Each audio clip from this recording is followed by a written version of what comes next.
Hey, and welcome to VoiceOver, the movies that move you. Our movie today is Conclave. You probably heard a ton about it. Released in 2024, it was nominated for 8 Oscars and eventually won for Best Adapted Screenplay. It's a story of intrigue and politics, using the election of a new pope as a way to explore ego and the drive for power among an insulated group of powerful men. In this case, a group of Catholic cardinals. Ralph Fiennes plays Lawrence, the cardinal who must manage the election process and negotiate the grasping of the progressive Bellini, an American cardinal, the traditionalist Tedesco, as well as a Nigerian hopeful named Adeyemi, and Tremblay, who might or might not be a master manipulator. A nun shows up here as well. Sister Agnes, but she is one of the few women in the film. Introduced into this group of consummate insiders is Benitez, who was secretly made a cardinal by the previous pope and will become the dark horse running. Ian and I are speaking with Justin Petrisek, who joins us from the University of Notre Dame. He is the De Nicola Center for Ethic and Culture's Research and Publications Program Manager. He's taught literature, criticism, and film analysis at both the Catholic University of America and George Mason University. His current research follows the intersection of film, philosophy, religion, and culture, with a focus on, among other things, the relationship between film, the papacy, and the Catholic Church. Just a reminder, we will discuss the entire story and the surprising ending, so if spoilers make you itch, know that we're diving right into all plot points.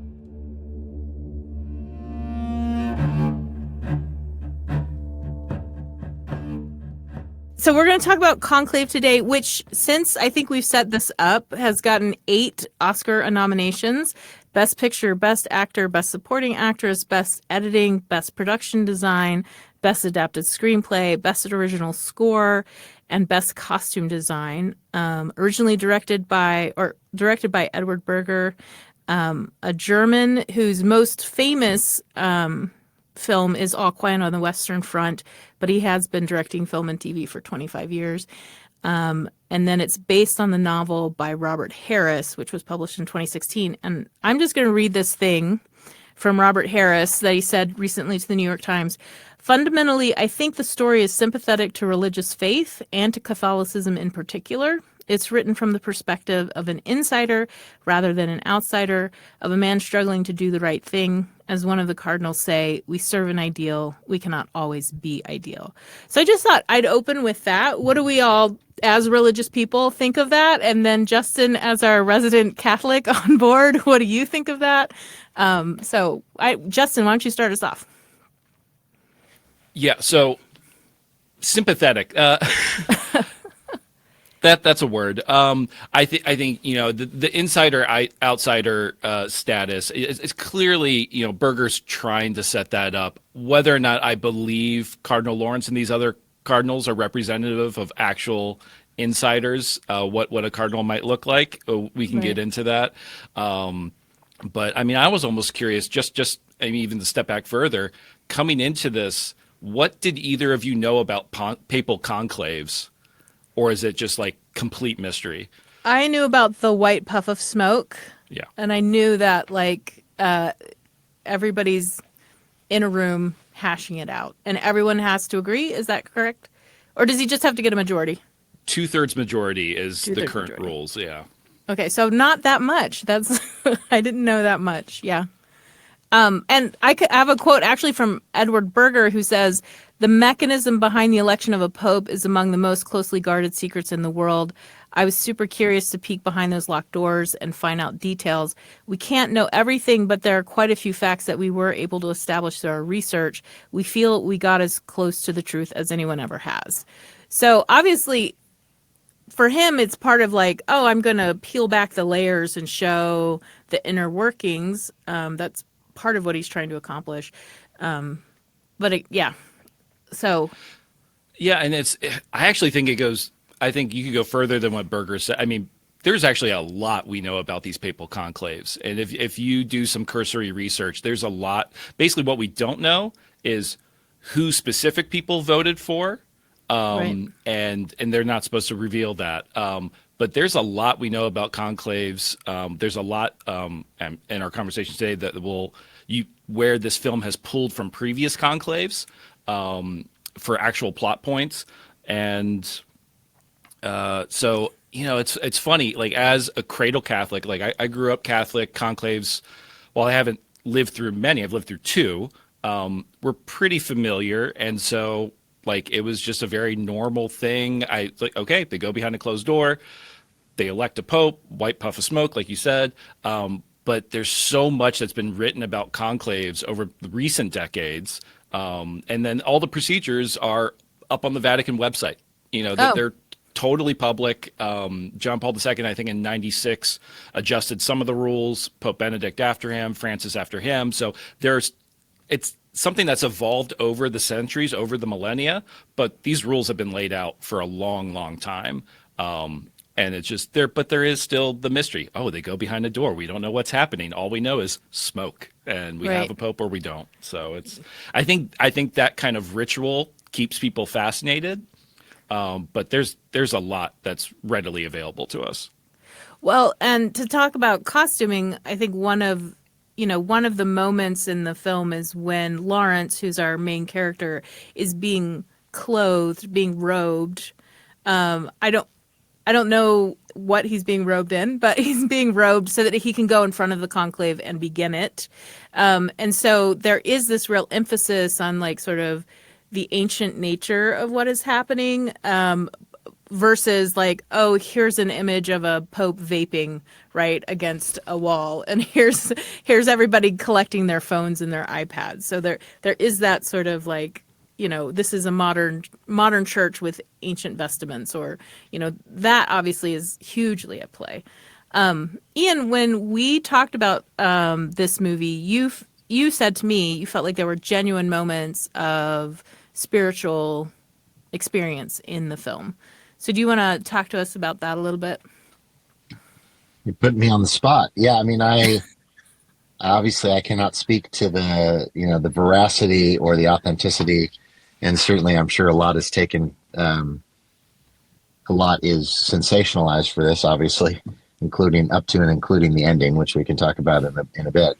But for me, I think the reason why it largely felt spiritually affirming was the fact that it comports very well with my notion of revelation, which is sort of, Paul's writings to the Corinthians. We see things through a glass darkly. We do the best we can with limited human knowledge to fulfill the will of God. And ultimately, I think the script indicates, the story indicates that this was God's will. This particular outsider papal candidate becomes the Pope, right? With a message that is much more spiritual and less political in nature, right? So I think that, for me, that was, I enjoyed that overall takeaway message. But I can understand how, folks that are more on the inside of Catholicism would maybe have some different takeaways from that. So I actually have to say, when I was rewatching this last week to get ready for this discussion, the first thing that struck me was one of the first lines of dialogue, which is when Bellini is saying, "Can I have the chessboard?" Aldo.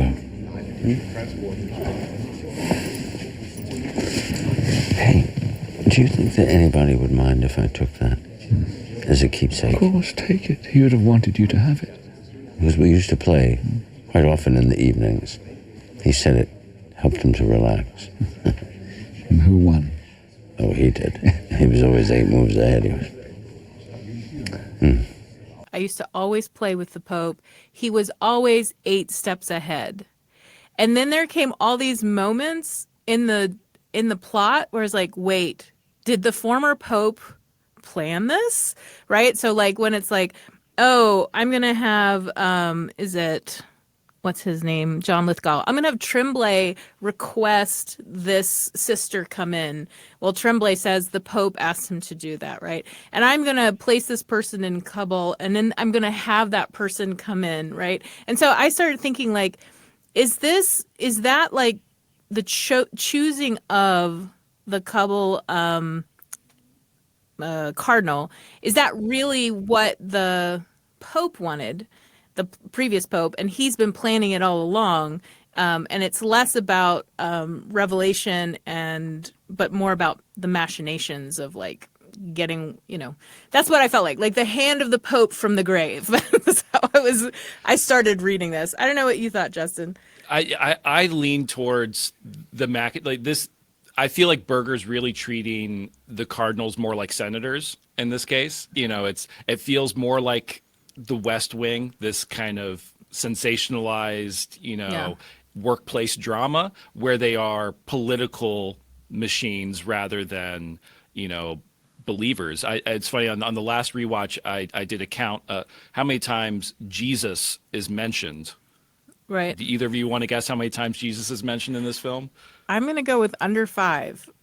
That sounds about right to me too. Yeah. One time. Oh. One mention.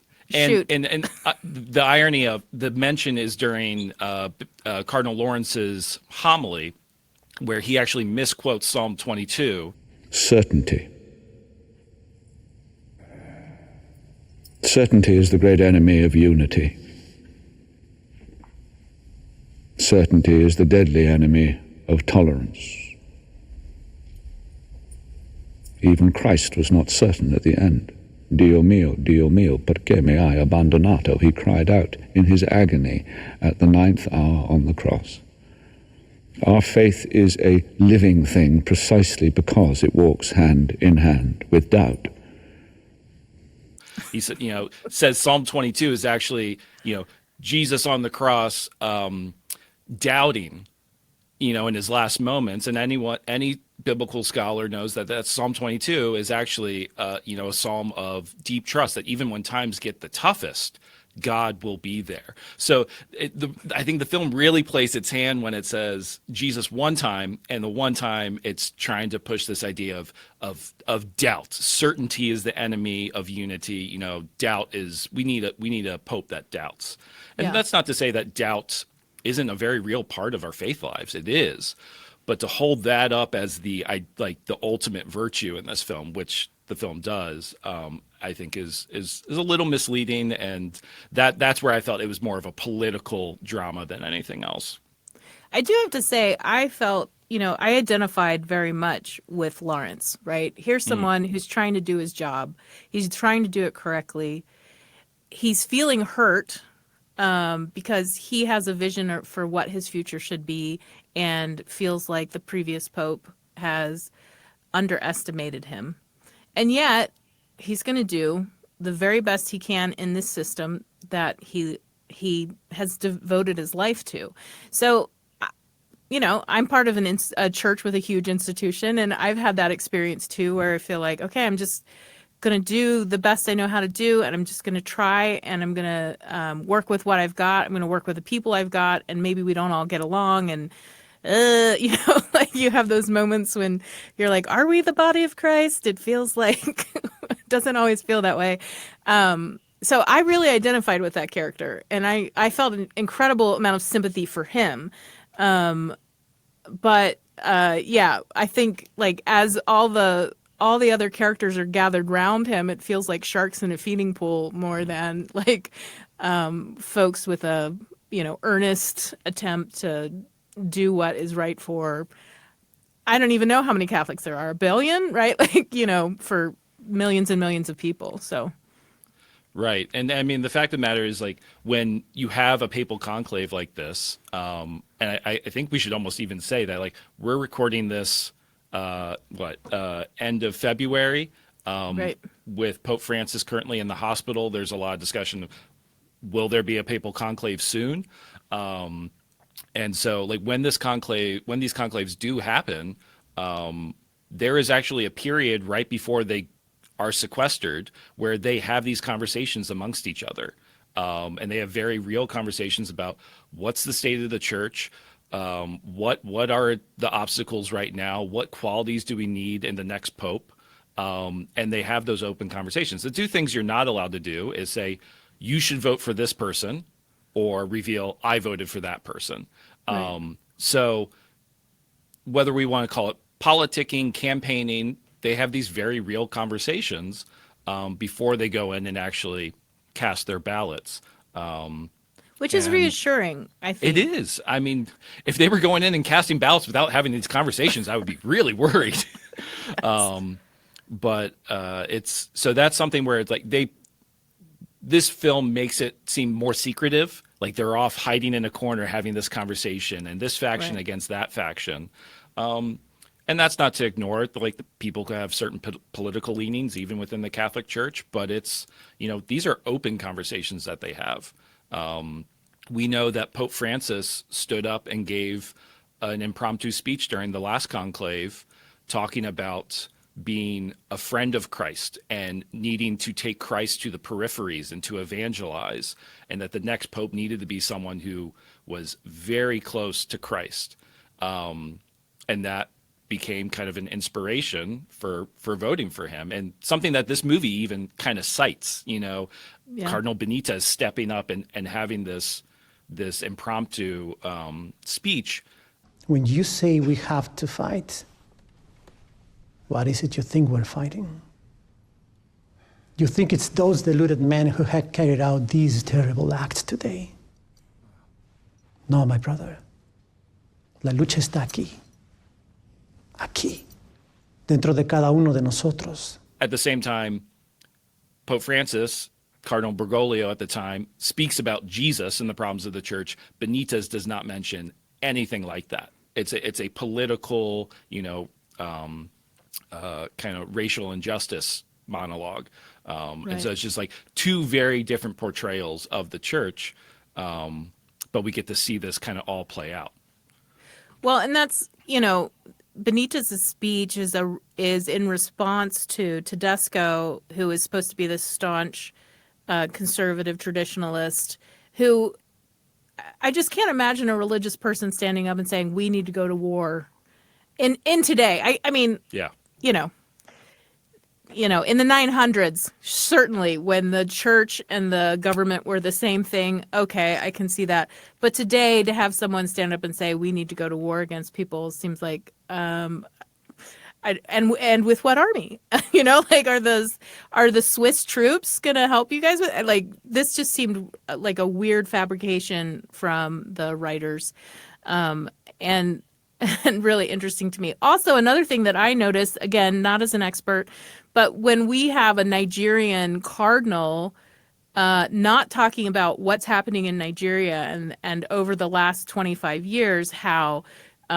churches have been burned there and people have been kidnapped and priests have been killed, and it seemed like really shallow understanding of what all the different things that are happening. So that when the Kabul cardinal stands up and says, "Oh, I've seen war," I wanted to say, well, a lot of people in this room have seen war and have been a refuge for the people in their area or have been victimized themselves. So it just seemed like there wasn't enough knowledge about what's happening in the world and how the Catholic Church has been present in those places. Absolutely. I think there's a version of this film that digs more into those realities. But unfortunately, like, these characters are reduced to like one party line or one issue so that we can easily, when you have 100, I think in this film it's 108 voters. Currently we have 138 cardinal voters. But when you have 108 people and you have to eliminate people as candidates, you have to kind of, just the machinations of a screenplay, you have to reduce them to an idea and push them, to the side. But that's certainly not my experience of cardinals and bishops in the church. And they would be the first to step up and be like, and my country's at war as well. I've been ministering in these places, and there'd be a lot of people that would stand up when any of these issues were presented. Even the way Benitez is introduced, the surprise, oh, he's a cardinal, we've just found out he's been made cardinal in pectore. Eminences, before we eat, I'd like to introduce a new member of our order whose existence was not known to any of us until only a few hours ago. This is because our brother was made a cardinal by the perfectly legitimate procedure known as creation in pectore. That's another instance where, like, a little research, he would not be allowed into the conclave. When a pope dies and it hasn't been made public that this person was appointed a cardinal, elevated to a cardinal, that appointment kind of dies with the Pope. So this happened with John Paul II. He made elevated 4 cardinals in pectore. The last one was never revealed. So when that bishop died, or when Pope John Paul II died, that kind of elevation died with him. So there would certainly be among those cardinals in the room, canon lawyers who stand up and be like, wait a second, in pectore, it's so Right. But there is a version of this film where I think you get into those actual issues of faith and what these bishops are dealing with in their respective flocks around the world. And so, yeah, it's certainly a film that takes itself seriously, but maybe not its subject matter seriously. Yeah. I kept saying to myself, the music is telling me that this is a thriller. Oh, yeah. Though I'm not myself feeling that kind of tension. But, it was like, all those strings that would come on. And I don't know. It very much actually had the feeling of a crime drama, which obviously is what they were going for. I have a couple of things that I do want to talk about that are like, okay, let's talk about this theme of the manager versus the shepherd. And I know, Justin, you wanted to talk about the confession scene with Sister Lanumi. Well, good afternoon, sister. I would like to speak to the nun who dropped her tray just now. She's safe with me. I'm dealing with the situation I'm here. sure you are, Sister Agnes, but I must see her myself.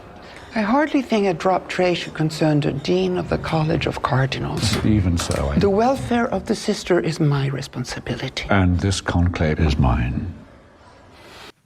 I have this starting with Isabella Rossellini as Sister Agnes trying to keep Lawrence out of her little office. I did kind of want to talk about this. She's gotten a lot of good press, but I ultimately felt like she was massively underused. Like, if you're going to have Rossellini in a movie, let's give her more to do. They give her two speaking, like 2 scenes really where she speaks, Yeah. Okay, but this is where she kind of says to the bishop, this sister is my responsibility. And then Lawrence sort of forces his way in. And then we have him trying to ask the sister, hey, what's going on? And finally, he resorts to saying, do you want me to hear your confession? So that's kind of, there are lots of things going on there. And then we have a quote unquote, a confession that we're not witness to. Now, it's important you tell me anything that is in your heart or that is troubling you insofar as it relates to Cardinal Adeyemi. Can you do that for me? Even if I give you my assurance, it will go no further than this room.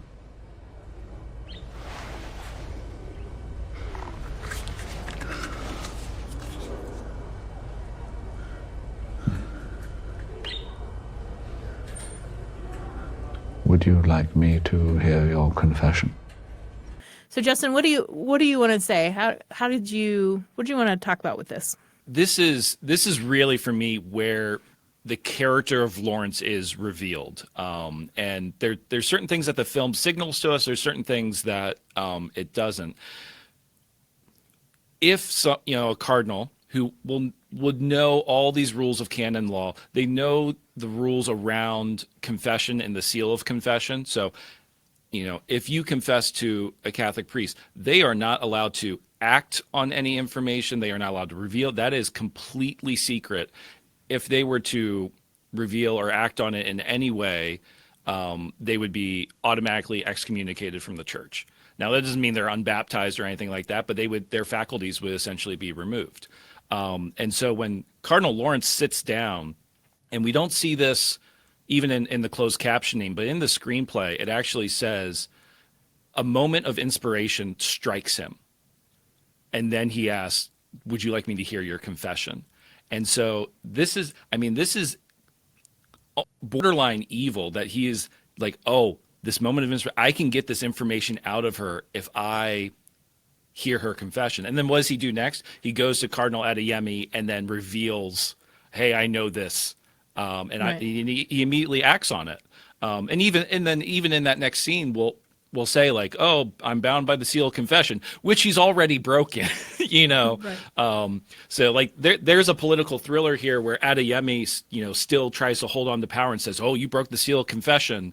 I'm gonna take you down with me," but it's played rather as, Cardinal Lawrence is managing the situation. But I mean, that's a very he is violating, not just a seal of confession, but who he's promised to be, like his vows as a priest. Right. And he's taking the confidential sins of, a child of God and just using that for his own political maneuvering. Now, I don't know if the film portrays it in that way, but that's certainly how it comes across. I mean, reminds me of the storyline in I Confess, Alfred Hitchcock, where Montgomery Clift plays a priest who hears the confession of a murderer, but that murderer has also framed him. And so Montgomery Clift his conscience is racked the entire film. Do I save myself from being accused of murder, or do I break the seal of confession and reveal who the actual murderer is? Lawrence doesn't seem to grapple with that at all. He just, I'm going to hear this confession, take this information, and use it to my own ends. That's really interesting. Watching it, I didn't know any of that, what you're talking about. I saw that kind of moment of inspiration where I was like, oh, I see what he's going to do. He's couching. He wants to be able to talk to her, and he wants to be able to make her comfortable by couching this as a safe space. Yeah. But then I thought, well, she's a nun. Wouldn't she have confessed this already? Why would she still need to confess? In my brain, I was like, I'm not sure how confession works, but I would think that she would have dealt with these things, gone through whatever process needed to be gone through well before this moment.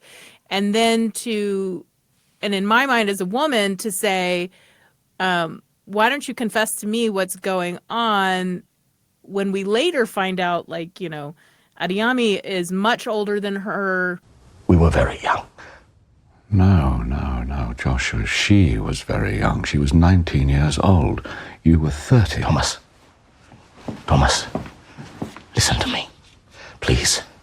It seems like things were consensual, but he's in a position of power. There was all these factors to it that I was like, I feel really uncomfortable now that he framed it as a confession instead of just, anyway.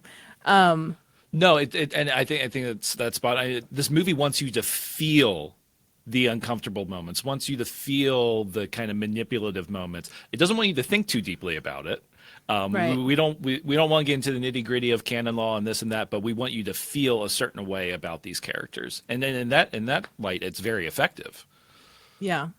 And that's interesting about Adeyemi, because I feel like there's a point at which, I started ranking in my head, okay, so is the film telling me who's worse? Are they kind of ranking the violations here for me? So is Adeyemi having this prior sin bad, but not as bad as, say, I keep forgetting John Lithgow's Tremblay. Tremblay. Yeah, Tremblay. As Tremblay going through and sort of, doing this behind the scenes manipulation of that.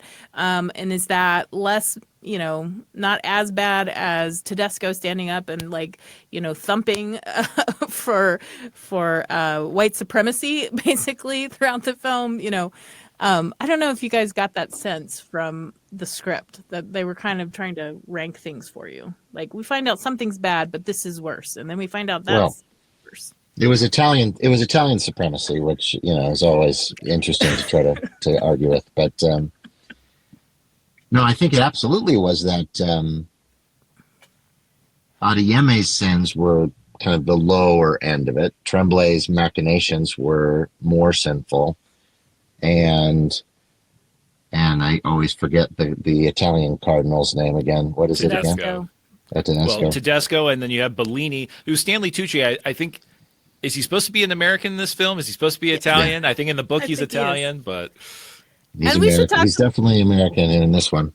We should talk about Bellini, American, because to me, he's really interesting. He's like, no, I don't want it. But then you're like, oh, but you do.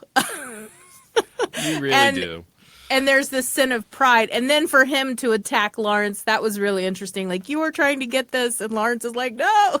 If you want to defeat Tedesco, This is a conclave, Aldo. It's not a war. it is a war. And you have to commit to a side.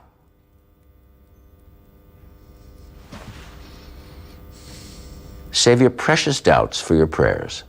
Forgive me if I mislabel this, Justin, but there seems to historically be a more progressive contingent and a more conservative contingent within leadership of the church and the Catholic Church. With your familiarity, how are those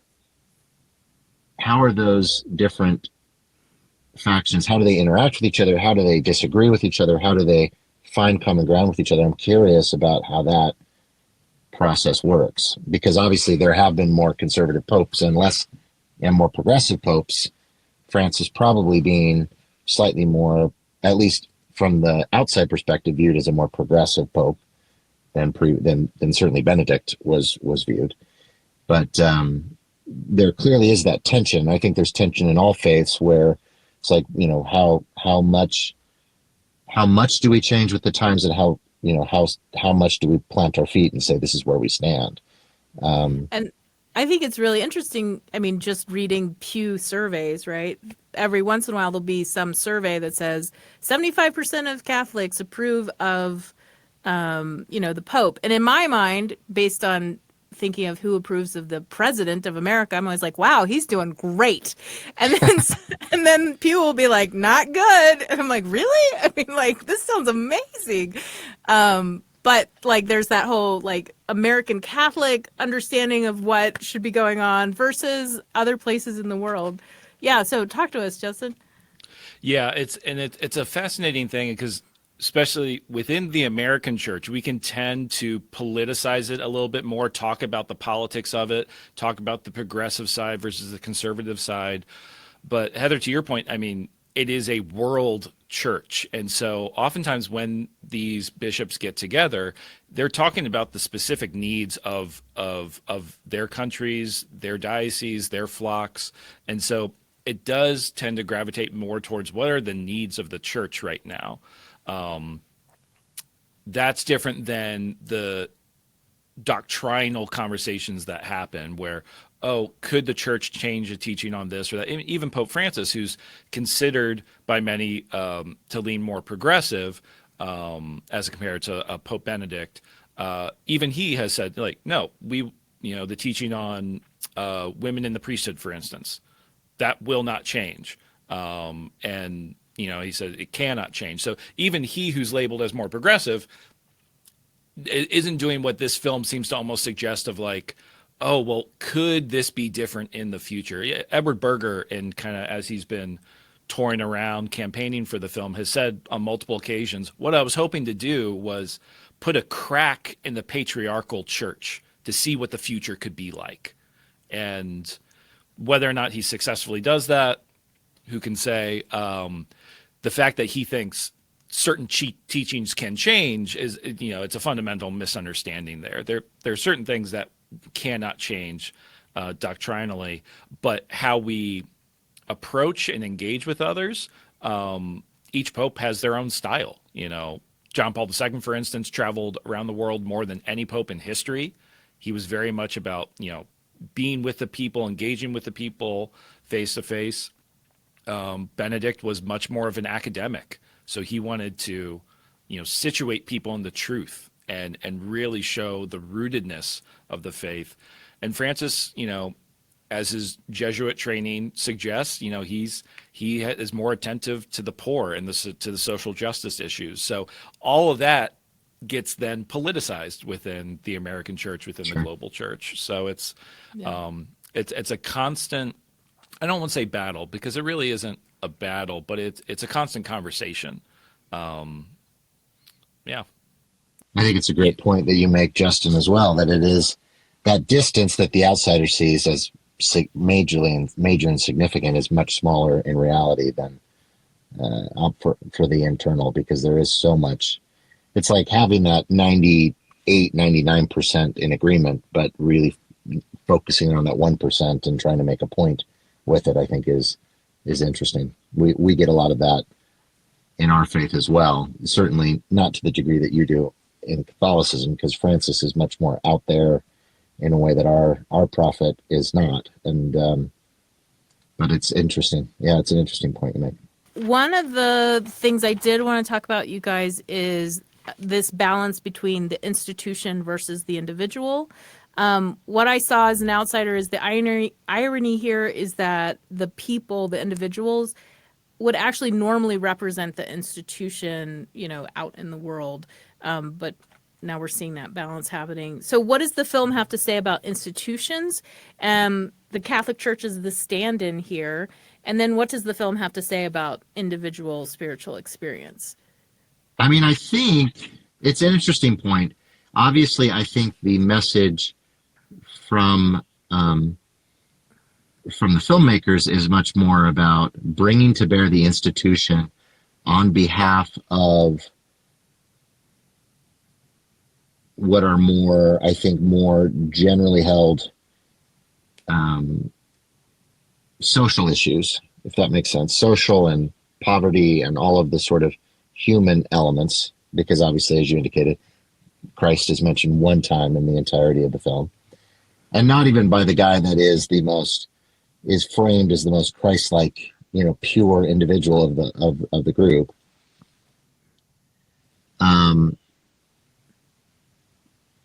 It feels to me that in many respects that individual revelation, sort of personal revelation, is almost completely ignored in this. Is that God's hand, if you could even call it God's hand, as you pointed out, you could pivot it have it as this the outgoing Pope's machinations to bring this to bear. But assuming that it's God's hand, that is much more of he's using this collective institution to bring to bear what he wants to bring to bear, not any individual person who's, getting down on their knees and praying about it, right? And finding that answer from God about what God wants him to do in this situation, that individual to do in this situation. It is these different factions coming at cross purposes with each other, and then ultimately landing where they're supposed to land, right? With the help of a suicide bomber. Yes. Like that was that was one of the most kind of heartbreaking moments, was not that there was a suicide bomber, but that Lawrence is like, okay, I'm going to vote for myself. Like the whole thing explodes.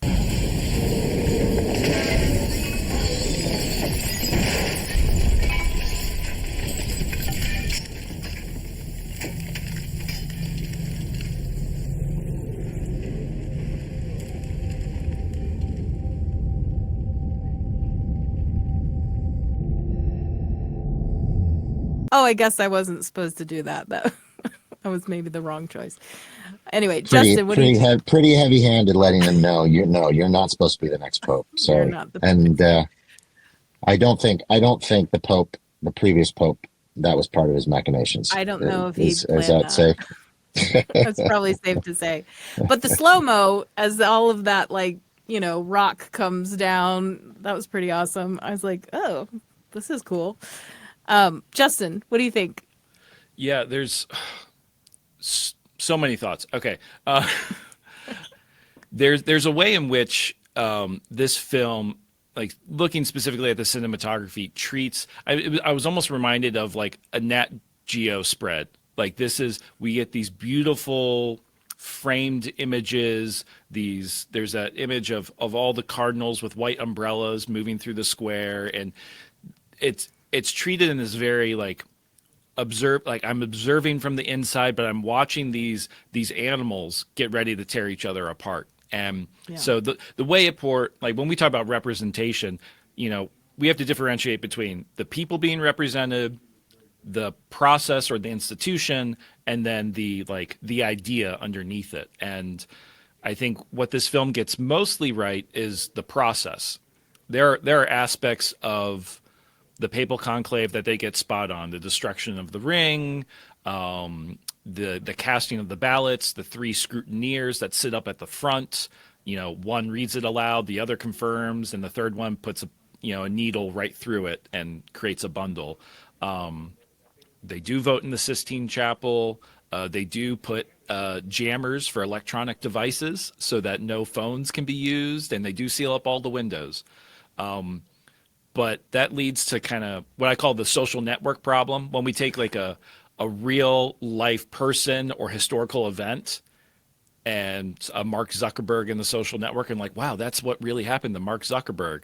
Well, no, this is a movie, and even though we have the real process of the conclave, there are representations of people and problems within the faith that just are totally off the mark. So, was it trying to say about the institution, and was it trying to say to the audience? That's part of what I've been trying to untangle ever since I first saw this. I really enjoyed sort of the overarching philosophical question of what is the highest and best purpose of a religious institution, right? Like, what should be the mission of religious organizations? And it did lightly touch upon a few different areas, right? I mean, there's Tedesco, which is much more, we've got to be engaged. We've got to fight against these other religions that are, it's much more of the West versus the rest of the world, sort of, and then there was sort of the personal mission of lifting the poor. You touched upon a lot of these, the differences between Pope John Paul versus Pope Benedict versus Pope Francis, sort of their different backgrounds. And there are pieces of that in any religious institution, but to me, it's just such an interesting one. Is like, ultimately, what is the business of a religious institution? And, arguably, I would argue that it is sort of that edification and improvement of the individual. And then ultimately, through the individual, it improves communities and nations in the world, right? It is sort of helping to lift the individual. At least my poor emulation of Christ, I think that is what he did, right? It was much more about the individual person, less about, we're changing society. And I think for me, that was what was an undercurrent that was interesting. I don't think they did a perfect job by any means of letting that be the centerpiece of the film, but that's one of my favorite things about films. Irrespective of what the filmmakers intended, there's messages that can be taken, based on your own impressions and interpretation of things. So I enjoyed that about the film in terms of grappling with that, because I think that is something that is relevant to not, across religious institutions, probably more so with some than others.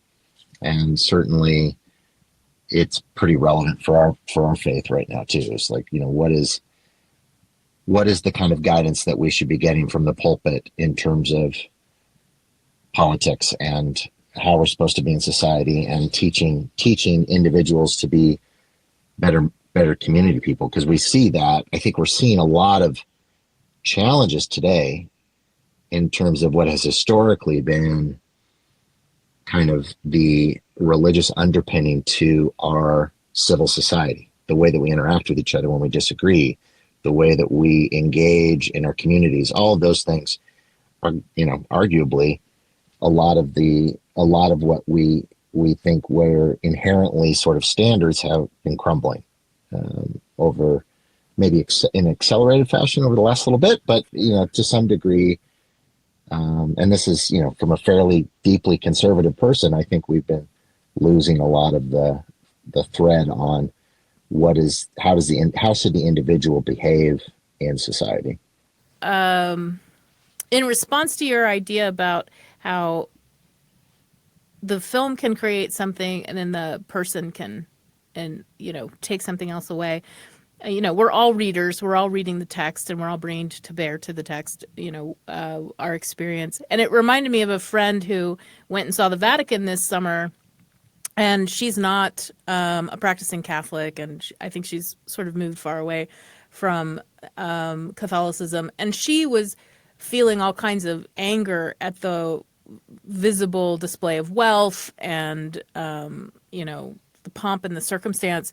And I thought to myself, another person in that same position and another person watching this movie might see that wealth, the beautiful clothes, the beautiful places, as in fact, a confirmation, right? This is an institution that has existed for, over thousands of years, and in fact is important. And the visible cue that is important is here in the set design and in the costuming. And that this helps me understand that, like, this is not something we lightly toss away, right? And I was thinking about that. Like, I found images so beautiful. You talk about it's a Nat Geo spread. I found them so beautiful and so this. There is something valuable here. Maybe we don't accept all of it. Maybe it's not, everything here is valuable, but there is something valuable here. There's a role that this institution has played over, hundreds and hundreds of years for society. We don't have to agree with everything. We can say that there needed to be corrections from time to time. But to me, it made me go, this is not something I think should just be thrown out, right? Anyway. No, I completely agree. One of the things that resonated with me the most is whenever they have these insert shots, and the attention paid to the small objects that represent our faith, the ring that Sister Shanubi is fiddling with, or, the cutaway to, Bishop smoking. I've been in those squares. Those bishops, those cardinals, they are smoking a lot. And I haven't seen one vaping yet. I go to Rome next week. I'll let you know if I see any cardinals. Yeah, I would love to hear if that's authentic or not. I think it's probably only a matter of time. I mean, I think it'll be interesting. A wonderful comedic moment. I mean, that hit on the vape pen in the silence in that cafeteria when Tedesco. I mean, that's just on point. But I mean, those cutaways to those objects of faith, to the things that represent our faith at times, being in the Sistine Chapel, seeing those images, seeing even Lawrence looking up and the devil tugging someone down, it's all these little cutaways did resonate with me, because it's those small objects that we imbue meaning into. And then I just wanted those characters to then talk about that faith, and we get the image, but we don't get the words. And I on one viewing, I watched this film with an archbishop, and his first comment after was, never once do you see anyone pray. Yeah. They might speak a prayer, but no one seems to be like genuinely praying. Right. And so that you lack that spiritual depth at times, as much as certain aspects might resonate. It's actually a good segue to a point that I would like to explore. I didn't read the book, but books are generally better at digging below the surface. I mean, films are not great at getting below the surface. Have you did you read the book at all, or have either of you read the book? I didn't know. Yeah, I'm just curious. I've only read certain sections to check facts and yeah. Well, there's two questions I still wanted to get to. One is, what does the reveal of the hermaphrodite add to or detract from the themes of the film? You have to understand. When I was a child, there was no way of knowing my situation was more complicated. And life in the seminary is, as you know, a very modest one. The truth is, there simply was no reason to think I was physically different from the other young men. Then, in my late 30s, I had a surgery to remove my appendix. And that was when the doctors discovered that I had a uterus and ovaries. I would start with the question to you, Heather, which is, I think the point, the ending with the reveal is that the feminine needs to be physically represented in the leadership of the church, not just someone who, is sensitive to the needs of women as well as men. So as a woman, how was that message land with you? I was like, well, he was still raised as a man. He still presents as a man. He still benefits from being a man. So I'm not sure how having a uterus has, it was the least interesting part of the movie to me. So that's just me, but but I'm a dude, and obviously I may be totally screwing this up. But as a guy, I was just like, did we need this ending? This does nothing. Anyway. I felt like, the movie's over. Oh, no, now there's an extra 10 minutes where we talk about this. Okay, but that doesn't really change anything because, again, he's not going to present himself to the world as I'm a hermaphrodite. He's still a man, right? In all sort of functional uses of that term.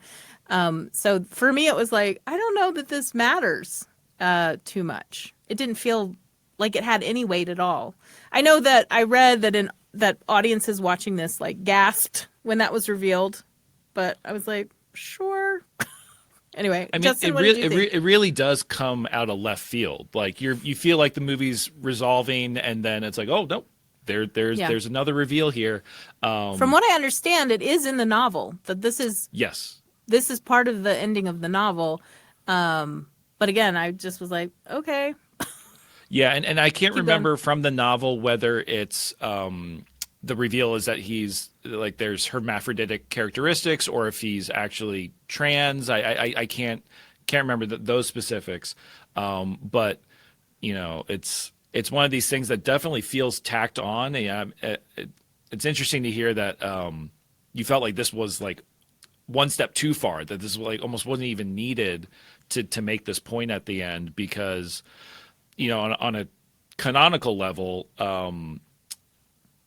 Benitez even suggests it himself. He's like, when I found out, I thought my ordination was no longer valid, which would be the case. Right. And this isn't a new thing that the Catholic Church has dealt with. It's dealt with gender ambiguity for hundreds and hundreds of years. So it would have dealt with it in the same way, it always has. It would have treated them with love and compassion, but there are, certain, the ordinations would not be valid. Now, to make the larger point of how is the feminine represented within the institution? You had Isabella Rossellini the whole movie, and you don't use her to speak to that in any way. And there are ways that you can speak to that without necessarily like pushing a progressive agenda. But to then use the man who presents as a man and will continue is like to use that to try to make this point is kind of mind-boggling to me. There was actually another ending to this film that we see in the screenplay where we follow Cardinal Lawrence walking down the street and the camera goes over this image of these souvenir shops with all these plastic pietas. And so Jesus being cradled by his mother Mary. And so like almost this image of like the feminine embracing the church and the church needing to embrace the feminine. They decide instead to end on Cardinal Lawrence opening a window and these sisters pouring into the light, coming out the door. And literally on the nose, like, when God, closes the door, he opens a window. It's literally what they're screaming at the end here. Yeah. I think in the film there are those moments visually that are saying, look, women are present but ignored. Women are present but are subservient. Women are present but silenced. Women are like that is throughout the film. And Rossellini does have the one speech where she's like, normally I would just be silent here, but I'm going to speak up. Eminences, Although we sisters are supposed to be invisible, God has nevertheless given us eyes and ears. I wish it were a better speech. Like I was like, oh, well, you kind of said something. But yeah, ultimately, like that feels like a whole different movie than what this movie is. And so I'm okay with that not being the main focus, right? Like I'm certainly fine with that.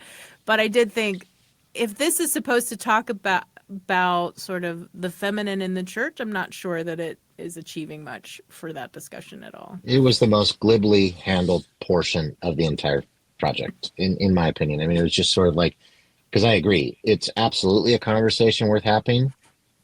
Not that it's going to change anything, but if you want to have the conversation, have the conversation. But don't just sort of one note say, women are seen but not heard in this situation. And the only way we're going to change that is if we have a dude who has a uterus as the Pope. It's like, wait, what? It just was strange to me. Okay, so I wanted to dive into this idea of how representation of the Catholic Church has changed. And I'm just going to mention just some, I mean, there are hundreds of films, but I'm going to name a few. The Nun's Story, 1959, Audrey Hepburn, which I love. I don't know if either of you have seen, but she becomes a nun in order to become a doctor and then eventually leaves the church. A Man for All Seasons, 1966, huh? That one is we're sort of standing up for what is right and moral against the political, sort of corruption of the time. The Mission, right? So that's 1986, and we have priests on the front line trying to help locals in a desperate situation. Doubt, 2008. We have a misbehaving priest being accused by a family, and we have sort of the local institution closing in on that. Silence, 2016. This discussion of what's necessary, right? Like if we go and teach people the Christian gospel and then they're being abused and tortured and killed for that, what's our responsibility there? The Two Popes, 2019, we have a discussion between two popes about what the church should be doing. And those are just a few that I noted. How did you leave out the young pope with Jude Law? I mean, that's a real barn burner, that one. Sorry, go ahead. That's okay. I thought to myself, what has he recently been in where I was like, oh, the young pope to this. It's a great segue, but I can't remember what I recently saw.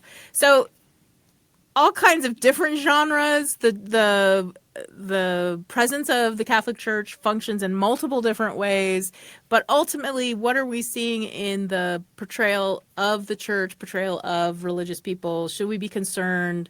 Does it matter? What do you guys think? I think you've tracked what is sort of a larger trend about treating religious individuals and institutions in film, which is a decline in sort of nuance and dare I say affection. I mean, it's moved from some affection to certainly deeper animosity. The Boston Herald Spotlight movie. I left out Spotlight. Yeah. Because I thought Doubt kind of worked in that way, but sure. Yeah. Yeah, I mean, I think generally speaking, yes, there are. I would argue as a religious person, just generally, not speaking to any of these individual films, but there are certainly criticisms that are valid and merited and worth discussing.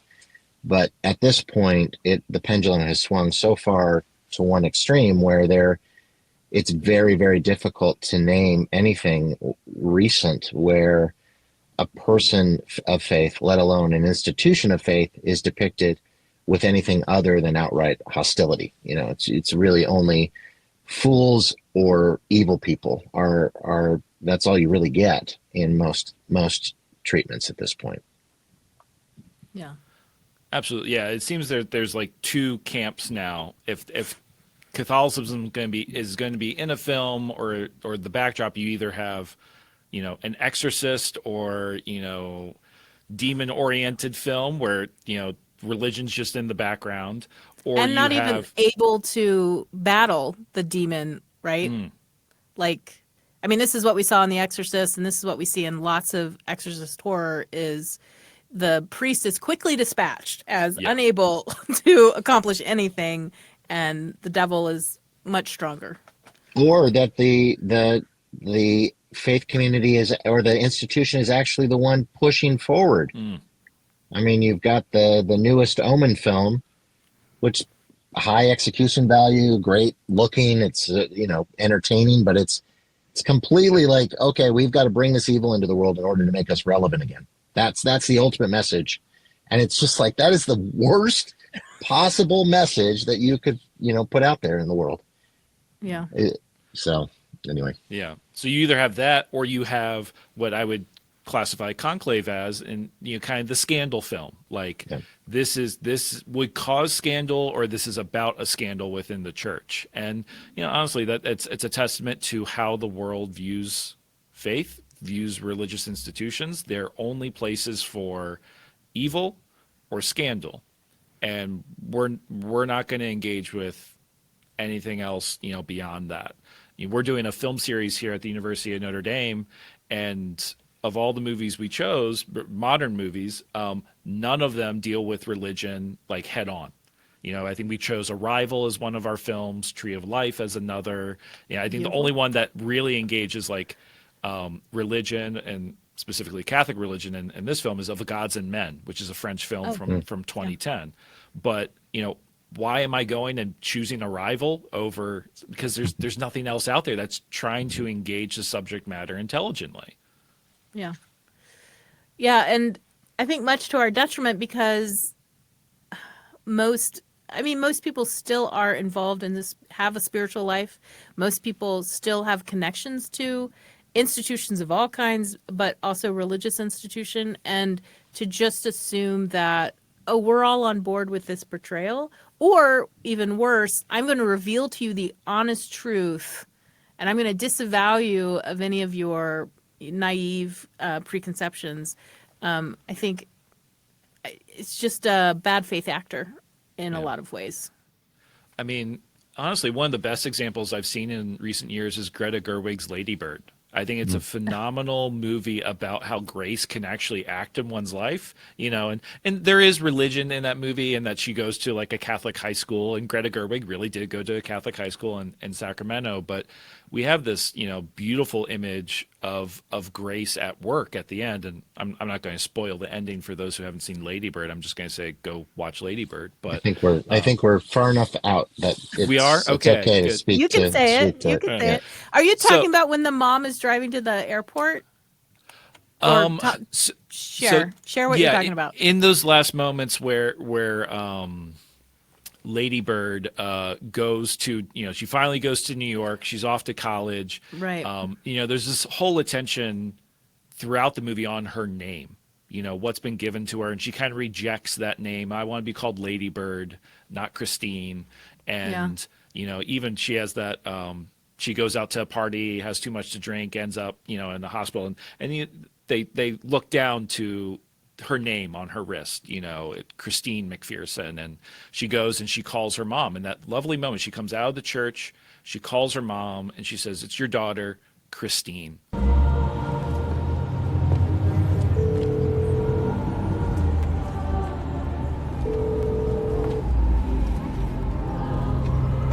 Hi, you've reached the McPherson family. Please leave a message. Thank you. Hi, Mom and Dad. It's me, Christine. It's the name you gave me. It's a good one.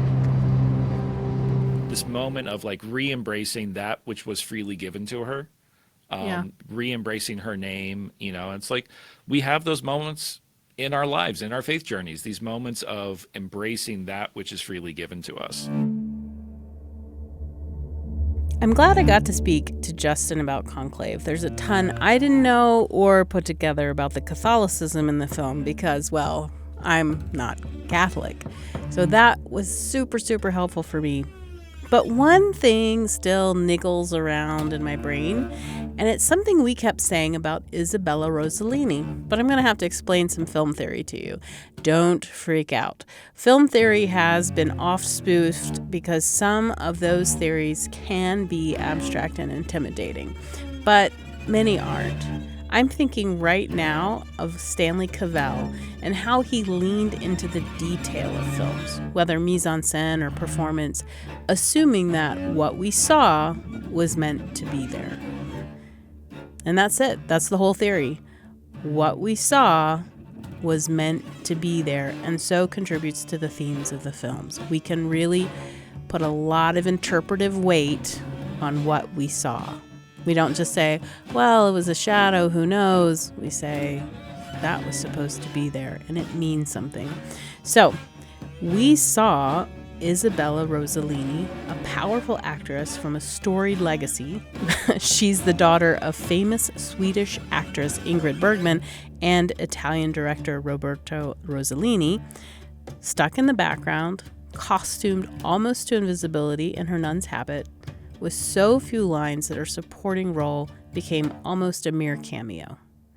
And then we think, you have Isabella Rossellini, why don't you use her? And that might be exactly the point the director wanted to make. If we have these powerful, experienced, thoughtful women in religious institutions, why don't we use them? Why do we render them almost invisible and silent? I've been thinking about that a lot too.